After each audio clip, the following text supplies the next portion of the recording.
بہت ہلکی پھلکی چیز ہے نہیں، جو جس میدان کی گہرائی میں اترتا ہے اس کو پتا چلتا ہے کہ شاعر کا مقام اتنا اونچا ہے کہ مقرر رات بھر میں جو گفتگو کرتا ہے اللہ نے ان کو اتنی صلاحیت دیتا ہے کہ ایک شعر میں ڈال دیتا ہے۔ غزل کا شعر کہنا آسان ہے، قصیدہ گوئی آسان ہے، منقبت کے اشعار بولنا آسان ہے، مگر نعت نبی کا لکھنا اور پڑھنا آسان نہیں، بلکہ تلوار کے تیز دھارے کے نوک پہ قدم رکھنا آسان ہے، مگر نعت کہنا آسان نہیں۔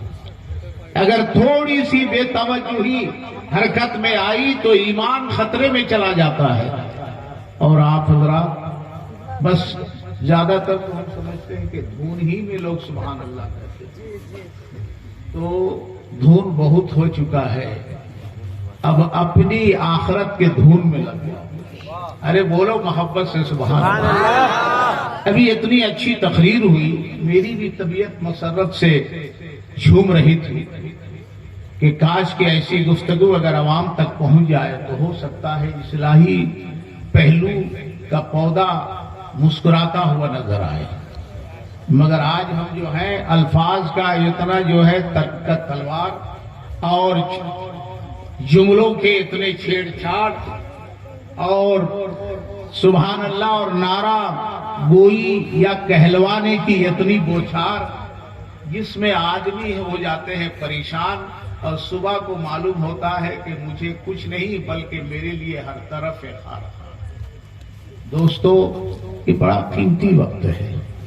اگر یہ جو بزرگان وقت اسٹیج پہ کرسی پہ بیٹھے ہوئے ہیں، آپ حضرات سے میں گزارش کروں گا اگر تکلیف نہ ہو کرسی لے کے جو جگہ خالی ہے ادھر آ جاتے کتنا اچھا رہتا۔ ابھی آپ نے سجاوٹ کے بارے میں تقریر سنا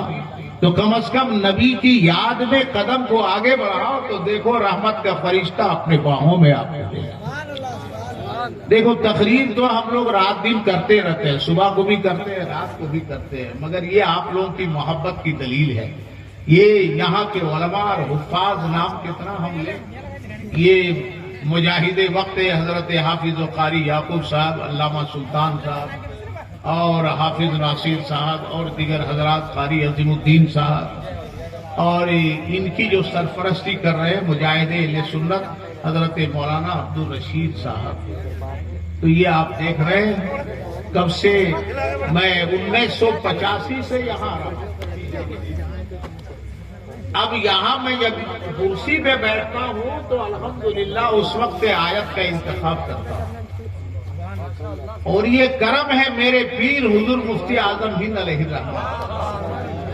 کبھی تو ایسا ہوتا ہے کہ میں پوری آیت نہیں پڑھ پاتا ہوں، اس لیے اگل بگل کوئی حافظ ہوتے ہیں تو میں پوچھتا ہوں، لیکن مولانا نے جو تقریر کی تو اسی وقت میرے سامنے یہ آیت کی روشنی کا عکس ہے، ذہانت کے آسمان پہ پرچھائیاں پھینکنے لگے۔ ارے بولو نا سبحان اللہ تو اب اتنے حسین جملے آ رہے ہیں، مگر جو لوگ وہاں بالکونی میں بیٹھے ہیں، اچھا ندیا کے پار جو اس پار بیٹھے ہیں، کاش کے کل جب قیامت کے میدان میں میرے آقا کا اعلان ہوگا کہ جو میرا ماننے والا ہے قریب آ جاؤ، اگر کسی کا نام عابد ہے تو عابد سے کہا جائے گا جنت میں چلا جا، تو جتنے عابد نام کے ہیں سب جنت میں چلے جائیں گے۔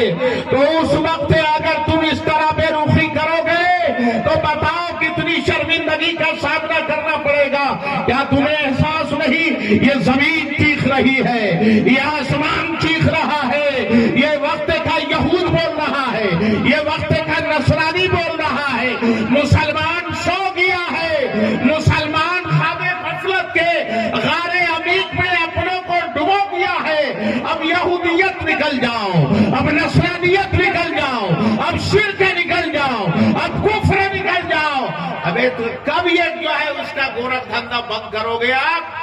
اب تو بیدار ہو جاؤ، شرم نہیں آتی ہے؟ آج ہماری جماعت کا عالم دین جیل میں ہے، غیرت نہیں آتی ہے؟ ہمارا دین اسلام کا مبلغ کتنے جیل میں ہے، اس بنیاد پر کہ عشق نبی کا جھنڈا لہرا رہا ہے، ناموس رسالت کا ایسا پرچم لہرا رہا ہے کہ باطل کے سینے میں حقانیت کا پہاڑ۔ اگر اہم ہے اور آپ ہیں کہ کرسی لے کے ٹس سے مس ہونے کا نام نہیں، کب غیرت بیدار ہوگی؟ آج مولانا عبدالرشید صاحب، میں یہی سوچ رہا ہوں، یہ علامہ ہے، ادھر استاد الشورا ہے، ادھر استاد الحفاظ ہیں، ادھر استاد القرا ہے، ادھر استاد الائمہ ہے۔ ہمارے جلسے جتنے ہوتے ہیں، دیوبندی کا جلسہ اتنا